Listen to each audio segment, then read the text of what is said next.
सरकारी बँकेत नोकरी करण्याचं तुमचं स्वप्न असेल तर हा व्हिडिओ शेवटपर्यंत बघा.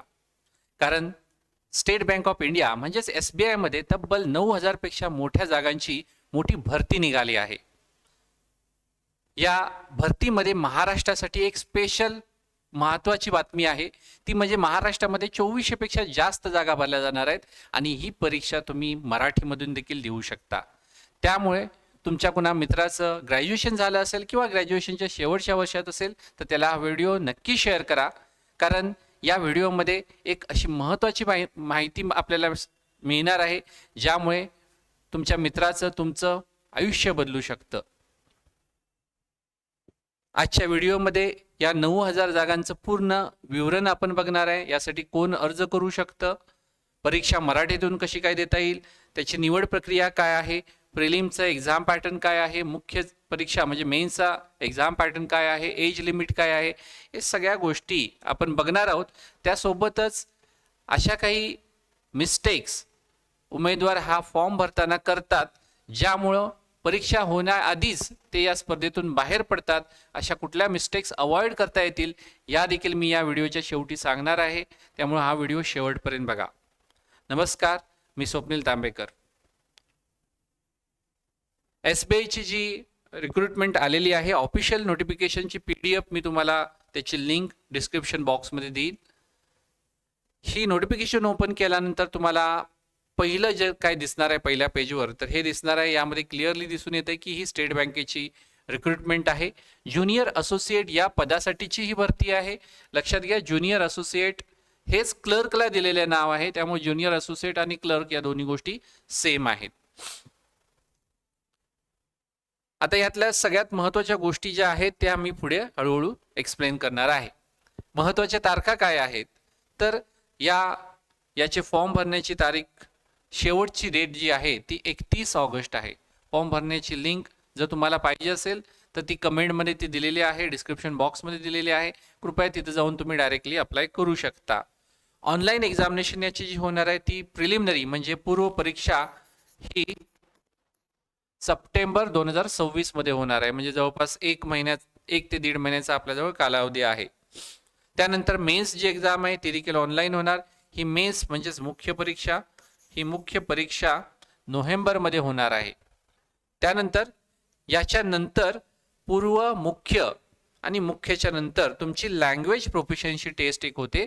म्हणजे तुम्ही ज्या राज्याला अप्लाय करता त्या राज्याची जी लोकल लँग्वेज असते त्याची प्रोफिशियन्सीची टेस्ट होते. आता ही लँग्वेज जी आहे ती प्रत्येक राज्याची वेगळी आहे. जसं तुम्ही कर्नाटकला अप्लाय केलं तर कन्नड तुम्हाला सिलेक्ट करावं लागेल, महाराष्ट्राची अप्लाय केलं तर मराठी तुम्हाला सिलेक्ट करावे लागेल आणि ही लँग्वेज आणि स्टेट हे फॉर्म भरताना तुम्हाला सिलेक्ट करायचं आहे. आता यासाठी या महाभरतीसाठी आपली एक रेकॉर्डेड बॅच अवेलेबल आहे ज्याची फी 6,000 आहे.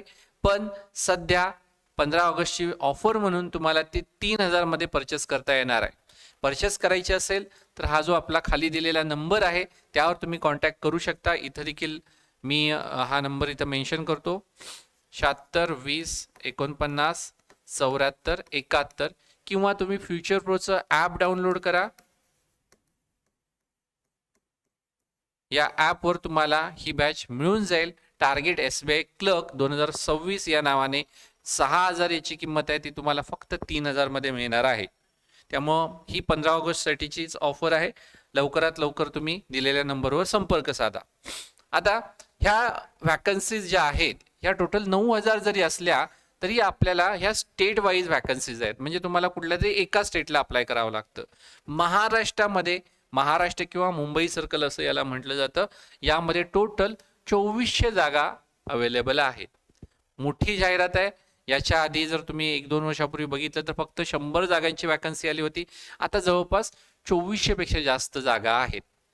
यामध्ये सगळ्यात महत्त्वाची गोष्ट, महाराष्ट्रामध्ये जे एक्स सर्व्हिसमॅन आहेत, एक्स सर्व्हिसमॅन म्हणजे ज्यांचं आर्मीमधून रिटायर झालेले आहेत, नेव्हीमधून झालेले आहेत, एअरफोर्समधून रिटायर झालेले आहेत, या एक्स सर्व्हिसमॅनसाठी तब्बल 171 आणि डिसेबल एक्स सर्व्हिसमॅनसाठी 77 असे 248 जागा आहेत. त्यामुळं ही देखील एक्स सर्व्हिसमॅनसाठी खूप खूप चांगली बातमी आहे.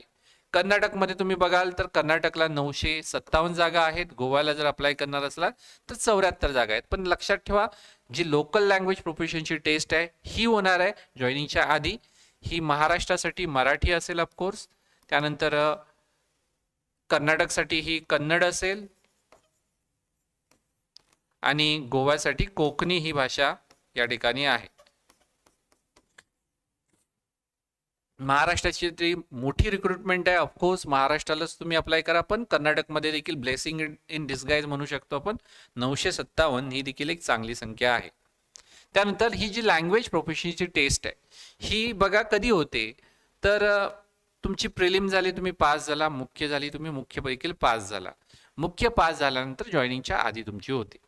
यामध्ये ही जी आहे ही टेस्ट जर तुमचं 10वीला तो 10वीला किंवा 10वीच्या नंतर जर तुम्ही तो विषय शिकला असाल, मराठी हा विषय असेल, तर तुम्हाला लँग्वेज प्रोफिशियन्सी टेस्ट देण्याची आवश्यकता नाही. आणि ही टेस्ट पास होणं कंपल्सरी आहे. फेल झाला तर तुम्ही या रिक्रुटमेंटमधून बाहेर पडाल. जागांचं विवरण जर आपण बघायला गेलं तर डिटेलमध्ये तुम्हाला नोटिफिकेशनमध्ये दिसेल. हे मी डिटेल इथं दिलेलं आहे. तुम्हाला इथं बघायचं असेल तर तुम्ही डिटेलमध्ये स्क्रीनशॉट काढून बघू शकता. यामध्ये जर तुम्ही बघाल तर बेंगळूर म्हणजे कर्नाटकसाठी इथं 760 अधिक या सगळ्यांची ॲडिशन केली तर ती 900 पेक्षा जास्त जाते. महाराष्ट्र आणि मुंबई मेट्रो हे जे सर्कल आहे यासाठी तुम्हाला अप्लाय करतानाच बघा, महाराष्ट्र आणि मुंबई मेट्रो म्हणजे तुम्ही महाराष्ट्राला अप्लाय करणार, पण अप्लाय करताना तुम्हाला हे 2 ऑप्शन येतील. त्यातलं जर तुम्हाला मुंबईमध्येच फक्त पोस्टिंग पाहिजे असेल तर मुंबई मेट्रो पहिलं सिलेक्ट करा, नाहीतर मग महाराष्ट्र तुम्ही पहिलं सिलेक्ट करून दुसरं मुंबई मेट्रो सिलेक्ट करू शकता. यामध्ये महाराष्ट्र लक्षात ठेवा, महाराष्ट्रामध्ये मराठी टोटल 1718 अधिक ह्या एक सर्व्हिसमेन आणि बॅकलॉग वॅकन्सी धरली तर ती जवळपास 2400च्या आसपास ही वॅकन्सी जाते. त्यानंतर गोव्यासाठी ही 62 अधिक बाकीच्या देखील वॅकन्सीज आहेत, 74 पर्यंत ही वॅकन्सी जाते. हे मी डिटेलमध्ये इथं परत एकदा दिलेलं आहे, तुम्ही परत एकदा बघू शकता. यामध्ये सगळं जे रिझर्वेशन आहे ते रिझर्वेशन देखील असतं, जसं SC category, ST category, OBC, EWA, general असं प्रत्येक याला रिझर्वेशन होतं. पर्सन विथ डिसेबिलिटी, एक्स सर्व्हिसमेन या सगळ्यांसाठी हे रिझर्वेशन असतं. एक्झाम पॅटर्न काय असतो, तर सुरुवातीला पूर्वपरीक्षा असते, ही क्वालिफाईंग असते, म्हणजे तुम्हाला ही फक्त पास व्हायची असते. यामध्ये 3 सब्जेक्ट असतात. पहिला आहे इंग्लिश, दुसरा आहे न्यूमेरिकल ॲबिलिटी, तिसरा आहे रिझनिंग. आता हा जो पेपर असतो यामध्ये तुम्ही बघू शकता 30 क्वेश्चन 30 मार्क, 35 क्वेश्चन 35 मार्क आणि इथं पुढे तुम्हाला टाइम दिलेला आहे. हा जो टाइम आहे 20-20 मिनिटाचा हा सेक्शनल टाइम आहे. तुमच्यासमोर 20 मिनिटामध्ये फक्त इंग्लिश लँग्वेज येणार, त्याच्यानंतर 20 मिनिटं झाल्यानंतर पुढचा सेक्शन येणार. असं एका तासामध्ये तुम्हाला 100 क्वेश्चन असतात आणि याला 100 मार्क्स असतात. कट ऑफ याचा साधारण एक 60च्या आसपास लागतो, पण यावर्षी जागा जादा आहेत त्यामुळं ऑफकोर्स हा कट ऑफ कमी येण्याची मोठी शक्यता आहे. यामध्ये कुठलाही सेक्शनल कट ऑफ नाही आणि निगेटिव्ह मार्किंग सगळ्याच परीक्षेमध्ये जे असतं जे 1/4 आहे, म्हणजे -0.25. जर क्वेश्चन चुकला तर -0.25 तुमचे होणार आहे. जे पूर्व परीक्षा पास होतात ते मुख्य परीक्षेला जातात. मुख्य परीक्षेमध्ये ह्यावर तुमचं मेरिट लिस्ट ठरत असते. पूर्व परीक्षा फक्त क्वालिफाईंग आहे. मुख्य परीक्षेचा जर सिलेबस बघितला तर यामध्ये पहिल्यांदा आहे जनरल फायनान्शियल अवेअरनेस, ज्याच्यामध्ये 50 क्वेश्चन 50 मार्कला आहेत, 35 मिनिट वेळ आहे. इंग्लिश जो प्रिलिममध्ये देखील होता. क्वांटिटी ॲप्टिट्यूड म्हणजेच न्यूमेरिकल ॲबिलिटी जो प्रिलिममध्ये होता. रिझनिंग आणि कम्प्युटर ॲप्टिट्यूड, रिझनिंग हाच यामध्ये असतो, कम्प्युटरच्या याच्यावर काही क्वेश्चन नसतात. असे इथं देखील तुम्हाला सेक्शनल टाइम आहे, त्यासोबतच या ठिकाणी निगेटिव्ह मार्किंग आहे, सोबतच तुम्हाला मिनिमम या ठिकाणी सेक्शनल कट ऑफ जो आहे तो सेक्शनल कट ऑफ नाही आहे. ओव्हरऑल कट ऑफ तुम्हाला क्लिअर करावा लागतो. ओव्हरऑल कट ऑफ हा SBI फिक्स करते, हे बऱ्याच मुलांना माहीत नाही आहे. SBIचा ओव्हरऑल कट ऑफ हा फिक्स आहे, हा 60 आहे जनरल कॅटेगरीसाठी आणि SC ST साठी तो 55 कमीत कमी मार्क्स त्या ठिकाणी मिळवावे लागतात. त्यानंतर जी लँग्वेज प्रोफिशियन्सी टेस्ट होते, जे मुख्य परीक्षा पास करतील त्याच्यानंतर लँग्वेज प्रोफिशियन्सी टेस्ट होते. यामध्ये नॉन व्हर्बल आणि व्हर्बल टेस्ट अशा 2 गोष्टी असतात. हा सोपी असते ऑफकोर्स. जर तुम्हाला ती लँग्वेज येत असेल तर तुम्ही आरामात ही परीक्षा पास करू शकता. हे पास होणं कंपल्सरी आहे, मॅन्डेटरी आहे. आता सगळ्यात महत्त्वाचा पार्ट, पगार किती.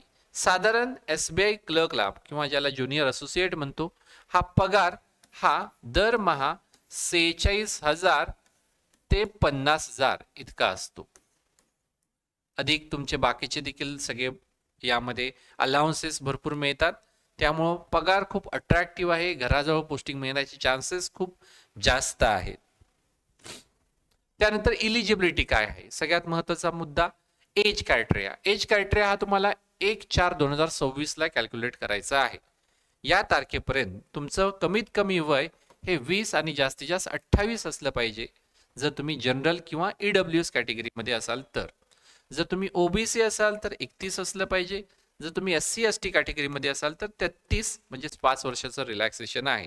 आणि पर्सन विथ डिसेबिलिटीसाठी 38 आहे.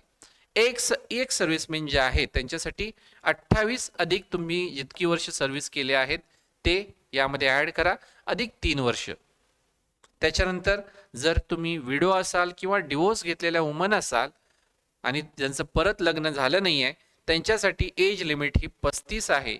जनरलसाठी, OBC साठी 38 आहे आणि SC/ST साठी 40 आहे. एज्युकेशनल क्वालिफिकेशन हे 31/12/2026 याला तुम्हाला या तारखेच्या आधीच तुमच्याजवळ ग्रॅज्युएशनचं सर्टिफिकेट असलं पाहिजे. म्हणजे जे आता लास्ट इयरला शिकत आहेत ते देखील फॉर्म भरू शकतात, पण या तारखेच्या आधी तुमचा रिझल्ट डिक्लेअर झालेला असला पाहिजे, फायनल रिझल्ट ग्रॅज्युएशनचा. ऍप्लिकेशन फी जनरल आणि OBC साठी 750 रुपये आहे आणि बाकीच्या कॅटेगरीसाठी फी नाही. तुम्हाला फक्त जी मी लिंक देईल त्या लिंकवर जायचं, फॉर्म व्यवस्थित भरायचा आणि सबमिट करायचा आहे. त्यामुळे फॉर्म एकदम व्यवस्थित भरा. फॉर्म भरताना काही मिस्टेक झाली तर मोठी मिस्टेक, तुम्हाला मोठी त्याची किंमत चुकवावी भविष्यामध्ये लागू शकते. त्यामुळे काही चुका करू नका. हा व्हिडिओ त्यासाठी शेवटपर्यंत नीट बघा. एक्झाम सेंटर्स कोणकोणती आहेत तुम्ही बघू शकता. महाराष्ट्रातले एक्झाम सेंटर, कर्नाटकात अप्लाय केलं तर बेळगाम देखील एक्झाम सेंटर आहे. कोल्हापूर यामध्ये आहे, सांगली, सातारा, रत्नागिरी, बऱ्याच ठिकाणी या ठिकाणी एक्झाम सेंटर आहे. महत्त्वाच्या सिटीमध्ये कोल्हापूरमध्ये देखील प्रिलिम मेन्स दोघांचं एक्झाम सेंटर आहे. आता अप्लाय करताना काही गोष्टी तुमच्याजवळ असणं फार महत्त्वाचं आहे, ज्यामध्ये तुमच्याजवळ स्कॅन कॉपी असली पाहिजे तुमच्या फोटोग्राफची, सिग्नेचरची आणि लेफ्ट थंब इम्प्रेशन, डाव्या हाताचा अंगठा, आणि एक हँड रिटन डिक्लेरेशन तुमच्या स्वतःच्या अक्षरामध्ये लिहिलेलं.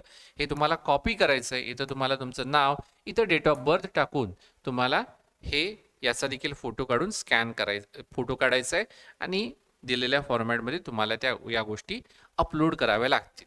सिग्नेचर आहे ही कॅपिटल लेटरमध्ये नको आहे.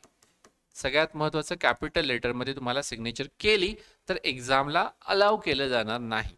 त्यामुळे रनिंग लेटर किंवा स्मॉल लेटरमध्ये तुम्ही सिग्नेचर करणं एक्सपेक्टेड आहे. आता सगळ्यात महत्त्वाचे काही तुमचे क्वेश्चन्स, बऱ्याचशा क्वेरीज. कोणत्या राज्यातून अप्लाय करावे? ऑफकोर्स महाराष्ट्रातून अप्लाय करा. महाराष्ट्रामध्ये जागा ज्यादा आहेत, पण कर्नाटक देखील एक चांगला पर्याय आहे जर तुम्हाला कन्नड येत असेल तर. कारण सगळेजण महाराष्ट्रामध्ये अप्लाय करणार, तुम्ही कर्नाटकमधून अप्लाय केलं तर त्याचा कट ऑफ हा डेफिनेटली महाराष्ट्राच्या पेक्षा कमीच लागणार, हे लक्षात घ्या, जरी जागा कमी असल्या तरी. त्यानंतर दुसऱ्या राज्यात तुम्ही अप्लाय केला, गोव्याला सपोज केला, कोकणी आहे, जागा कमी आहेत पण महाराष्ट्रापेक्षा कमी कट ऑफ लागतो, तर तिथून तुम्ही परत आपल्या राज्यात येऊ शकता का? तर याचं उत्तर होय आणि नाही असं दोन्ही आहे. 5 वर्षानंतर तुमचं ट्रान्सफर होऊ शकते, पण त्यासाठी कारण देखील तितकं स्ट्रॉंग असलं पाहिजे. म्हणजे तुमचं लग्न झालं असेल, तुमचं हजबंड किंवा वाईफ आपल्या दुसऱ्या राज्यामध्ये काम करत असेल तर तिथं तुम्हाला ट्रान्सफर मिळू शकते. त्यानंतर कास्ट आणि EWS सर्टिफिकेट जे आहे हे तुमचं सेंट्रल गव्हर्नमेंट फॉर्मॅटमध्ये असलं पाहिजे. सगळ्यात महत्त्वाचं लक्षात घ्या, महाराष्ट्र म्हणजे MPSC साठी आपल्याला महाराष्ट्र गव्हर्नमेंटचं लागतं आणि या ज्या सेंट्रल गव्हर्नमेंटच्या रिक्रुटमेंट असतात केंद्र सरकारच्या, त्यासाठी तुम्हाला सेंट्रल गव्हर्नमेंट फॉर्मॅटमध्ये कास्ट सर्टिफिकेट तुम्हाला बनवून घ्यावं लागेल. जवळच्या महासेवा केंद्रामध्ये जा आणि त्यांना सांगा की मला सेंट्रल गव्हर्नमेंट फॉर्मॅटमध्ये सर्टिफिकेट बनवून द्या. ते तुम्हाला कुठले कुठले डॉक्युमेंट लागतील हे सांगतील. ते डॉक्युमेंट सबमिट करा, तुम्हाला ते सर्टिफिकेट मिळून जाईल. सोपी प्रोसेस आहे. त्यानंतर फॉर्म भरताना जर काही मिस्टेक्स झाल्या तर तर तुम्हाला एडिट करण्याची संधी मिळते. फी भरून तुम्हाला एडिट करावं लागतं लास्ट डेट झाल्यानंतर, किंवा तुम्ही दोनदा देखील फॉर्म भरू शकता. जो लेटेस्ट फॉर्म असतो तो तुमचा व्हॅलिड असतो. तुम्ही सपोज दोनदा फॉर्म भरला, पहिला चुकला म्हणून दुसरा भरला, तर जो दुसरा भरलेला असतो तो फक्त व्हॅलिड मानला जातो. पेमेंट फेल झालं, बरेच जण UPI वगैरे पेमेंट करताना पेमेंट तुमच्या बँकेतून डिडक्ट होतात पैसे, पण तुम्ही ज्यावेळी लॉग इन करता त्यावेळी लॉग इन केल्यानंतर तुम्हाला ॲप्लिकेशन स्टेटस हा इनकम्प्लीट दिसतो. तुम्हाला अजून फी भरा म्हटलं जातं. यावेळी काय करावं, यावेळी तुम्ही परत एकदा फी भरा. जे तुम्ही आधी भरलेले आहात ते तुम्हाला रिटर्न मिळतील. त्यामुळे आपल्याला काळजी करण्याची काही कारण नाही आहे. त्यानंतर ईमेल मेसेज रिसीव्ह नाही झाला तर या केसमध्ये घाबरून जाण्याचं कारण नाही आहे. वेट करा, हळूहळू तुम्हाला ईमेल मेसेजेस मिळतील. त्यानंतर कॅपिटल सिग्नेचर, हे मी परत हायलाईट करतो. कॅपिटल सिग्नेचर जर असेल तर तुम्हाला बदलावं लागेल. रनिंग लेटरमध्ये तुम्हाला सिग्नेचर करावं लागेल. फार फार महत्त्वाची गोष्ट आहे. तर या रिक्रुटमेंटसाठी, या स्पेशल मोठ्या महाभरतीसाठी आपण बॅच, रेकॉर्डेड बॅच लॉन्च केलेली आहे. टार्गेट SBI क्लर्क 2026 नावाने, ज्याची फी 6,000 आहे. पण सध्या सवलतीच्या दरात 15 ऑगस्टची ऑफर म्हणून तुम्हाला 3,000 रुपयामध्ये ही बॅच परचेस करता येईल. यासाठी खाली दिलेला जो नंबर आहे या नंबरवर तुम्ही संपर्क करा. 7620497471, किंवा फ्युचर प्रोचं जे ॲप आहे त्यावर जाऊन तुम्ही डायरेक्ट परचेस करू शकता. ही फी तुम्हाला वन टाइम पे करायची आहे. व्हॅलिडिटी याची 3 महिने, म्हणजे जोपर्यंत SBI क्लर्क मेन्स होते तोपर्यंत याची व्हॅलिडिटी आहे. आणि यामध्ये प्रिलिम मेन्स हा सगळा सिलेबस कव्हर केलेला आहे. यासाठी तुम्हाला फ्युचर प्रो ॲप जे आहे यामध्ये जाऊन तुम्ही डायरेक्ट परचेस केला तरी चालेल. आय होप तुमच्या सगळ्या मनातील प्रश्नांची उत्तरं मिळालेली असतील. याच्या व्यतिरिक्त जर तुमचे काही डाऊट्स असतील तर तुम्ही कमेंट सेक्शनमध्ये नक्की हे डाऊट्स विचारा. प्रत्येक कमेंटला मी उत्तर देईल. प्रत्येक डाऊट मी सॉल्व्ह करण्याचा प्रयत्न करेल. कृपया ह्या दिलेल्या नंबरवर कॉल करू नका डाऊटसाठी. इथं कमेंट करा, त्याचं मी तुम्हाला नक्की उत्तर देईन. पटकन तुम्हाला एक 15-20 मिनिटामध्ये त्याचं उत्तर मिळून जाईल. तर हा व्हिडिओ आवडला तर लाईक करा आणि तुमच्या जवळच्या 3 मित्रांना शेअर करा. कदाचित या एका शेअरमुळं त्या तुमच्या मित्रांचं आयुष्य बदलू शकतं. धन्यवाद.